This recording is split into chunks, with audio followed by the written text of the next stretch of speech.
पाठ 2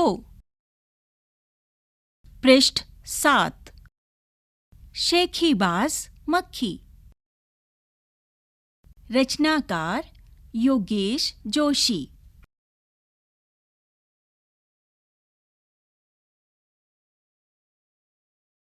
एक था जंगल। उस जंगल में एक शेर भोजन करके आराम कर रहा था। इतने में एक मक्खी उड़ती उड़ती वहां आ पहुंची। शेर ने 2-3 दिनों से स्नान नहीं किया था, इसलिए मक्खी शेर के कान के एकदम पास भिन्न भिन्न भिन्न करने लगी। शेर को बहुत मुश्किल से नींद आई थी।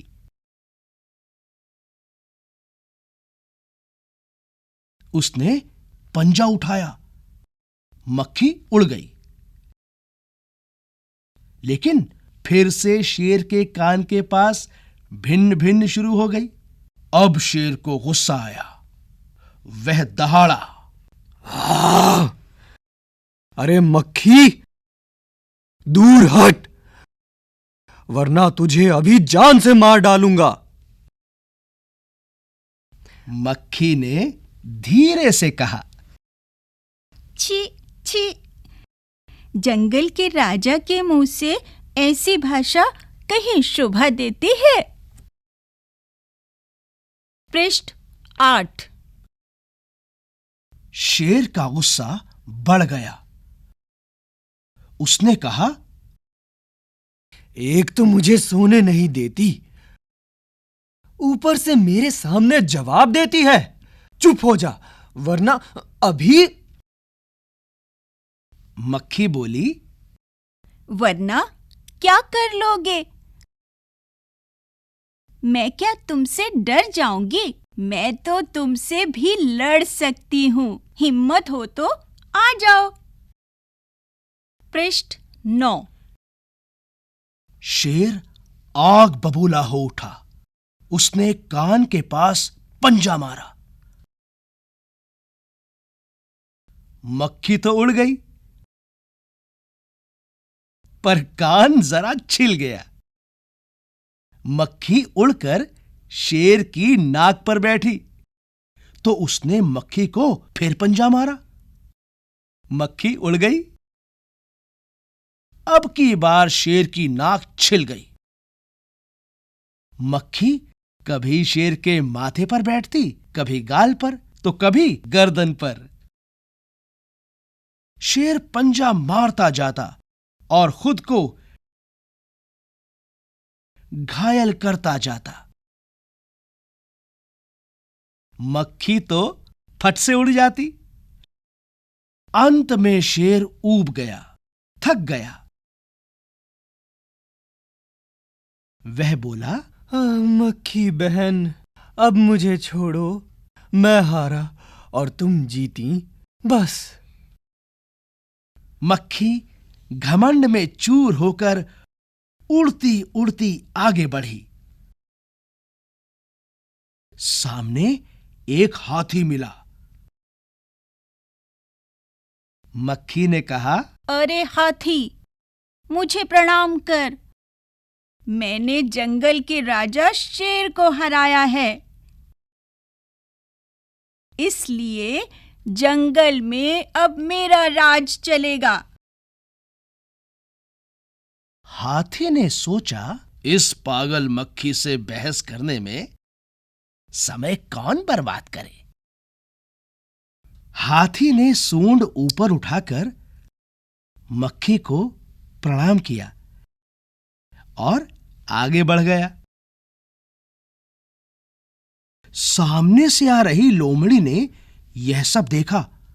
लोमड़ी मंद मंद मुस्कुराने लगी। इतने में मक्खी ने लोमड़ी से कहा, अरे ओ लोमड़ी, चल मुझे प्रणाम कर। मैंने जंगल के राजा शेर और विशालकाय हाथी को भी हरा दिया है। पृष्ठ 10। लोमड़ी ने उसे प्रणाम किया, फिर धीरे से बोली, धन्य हो मक्खी रानी, धन्य हो। धन्य है आपका जीवन और धन्य है आपके माता पिता। लेकिन मक्खी रानी, उधर वह मकड़ी दिखाई दे रही है ना, वह आपको गाली दे रहे थे, उसकी जरा खबर लो ना। यह सुनकर मक्खी गुस्से से लाल हो उठी। मक्खी बोली, उस मकड़ी को तो मैं चुटकी बजाते खत्म कर देती हूं। यह कहते हुए मक्खी मकड़ी की तरफ झपटी और मकड़ी के जाले में फंस गई। मक्खी जाले से छूटने की ज्यों-ज्यों कोशिश करती गई, त्यों-त्यों और भी अधिक फंसती गई। अंत में वह थक गई, हार गई। यह देखकर लोमड़ी मंद मंद मुस्कुराती हुई वहां से चलती बनी। पृष्ठ 11। अभ्यास। कैसी लगी कहानी? कक्षा में साथियों के साथ बातचीत करो। तुम्हें कहानी में कौन सबसे अच्छा लगा और क्यों?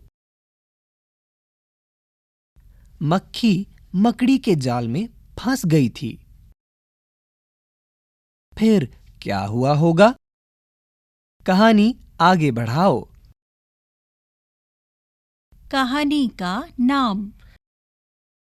अगर कहानी का नाम मक्खी को ध्यान में न रखकर लोमड़ी और शेर को ध्यान में रखकर लिखा जाता, तो उसके क्या-क्या नाम हो सकते थे? अब तुम कहानी के लिए एक और नया शीर्षक सोचो। यह शीर्षक कहानी के किसी पात्र पर नहीं होना चाहिए। कहानी की किसी घटना के बारे में शीर्षक हो सकता है। शेर की जगह तुम। मक्खी ने जब शेर को जगाया तो वह आग बबूला हो गया। तुम्हें जब कोई गहरी नींद से जगाता है तो तुम क्या करते हो? मक्खी उड़ाते उड़ाते शेर ऊब गया था। तुम क्या करते करते ऊब जाते हो? मान लो तुम शेर हो। मक्खी ने तुम्हारे साथ जो कुछ भी किया वह लोमड़ी को बताओ।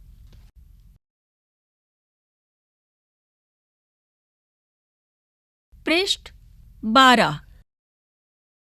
शेर तो भोजन करके आराम कर रहा था।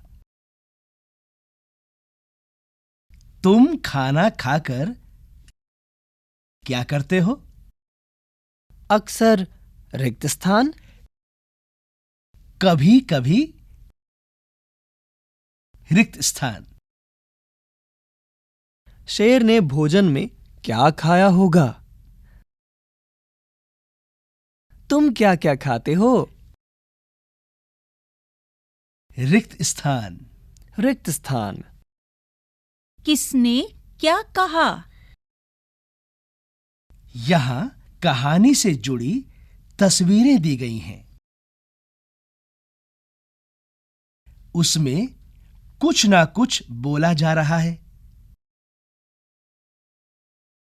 सोचो और लिखो कि कौन क्या बोल रहा है? पहले चित्र में जंगल में पेड़ के नीचे शेर बैठा है। उसके सामने एक मक्खी है। मक्खी शेर से कुछ कह रही है। रिक्त स्थान भरो कि मक्खी क्या कह रही है। चित्र 2 में शेर मक्खी से कुछ कह रहा है। रिक्त स्थान भरो कि शेर क्या कह रहा है। पृष्ठ 13। तीसरे चित्र में हाथी के ऊपर मक्खी मंडरा रही है और कुछ कह रही है। रिक्त स्थान भरो कि वो क्या कह रही है।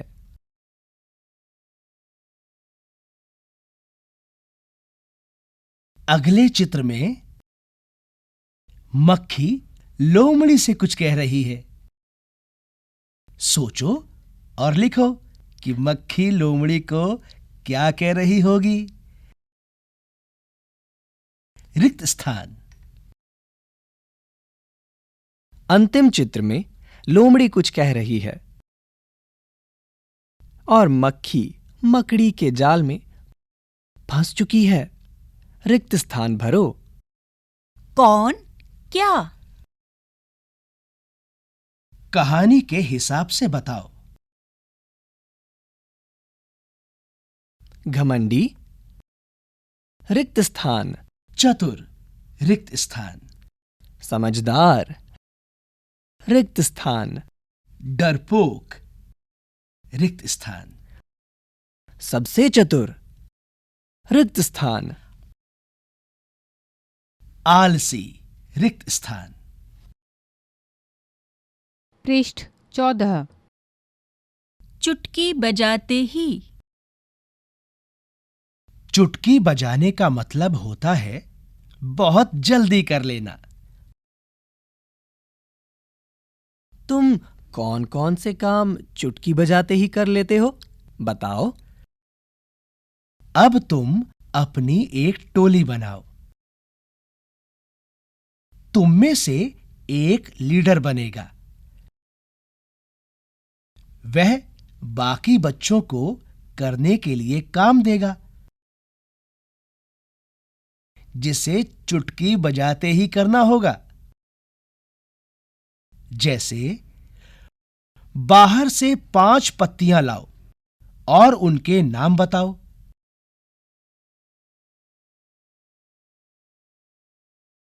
या शेखीबाज मक्खी के पात्रों के नाम बताओ।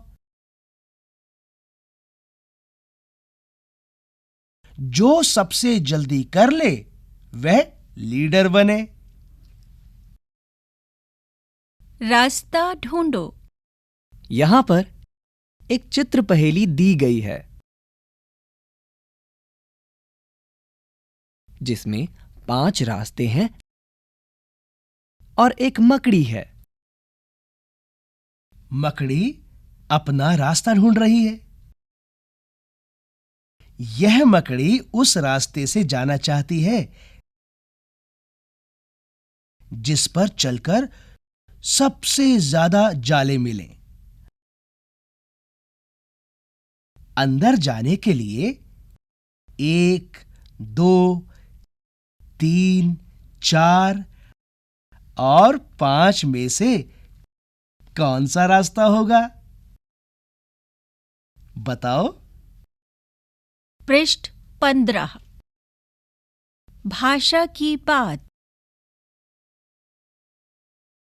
इन वाक्यों को अपने ढंग से लिखकर बताओ।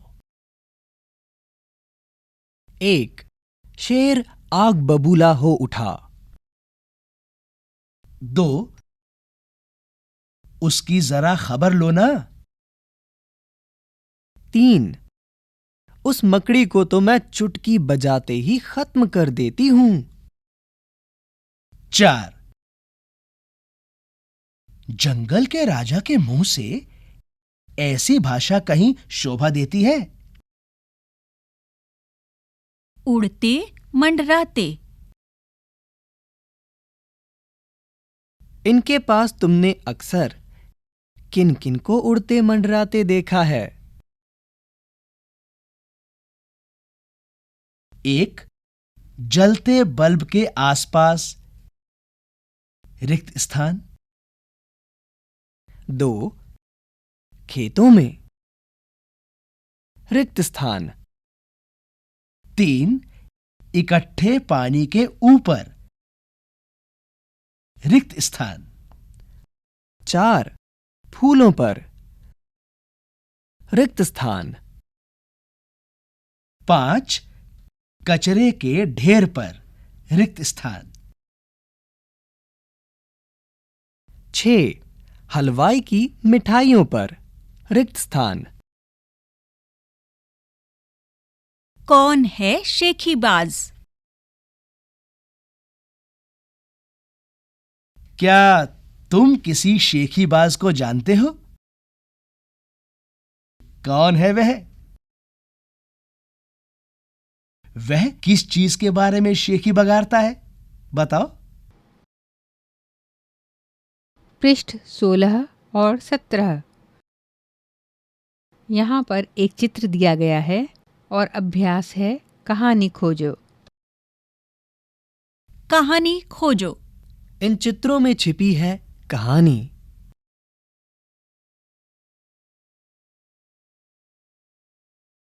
सुनाओ अपनी अपनी कहानी।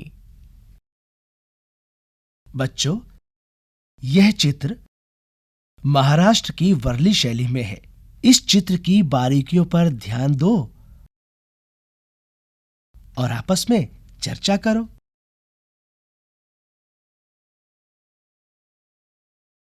चित्र में खुला आसमान है, कुछ बादल हैं, एक सूरज भी चमक रहा है और इस आसमान के नीचे कई सारे किरदार हैं।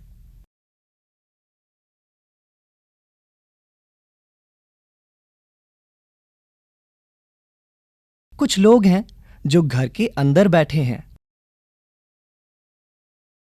कुछ लोग हैं जो बाहर साफ सफाई कर रहे हैं। इन सारे कामों को कौन कौन कर रहा है? सोचो और अपनी कहानी बनाओ।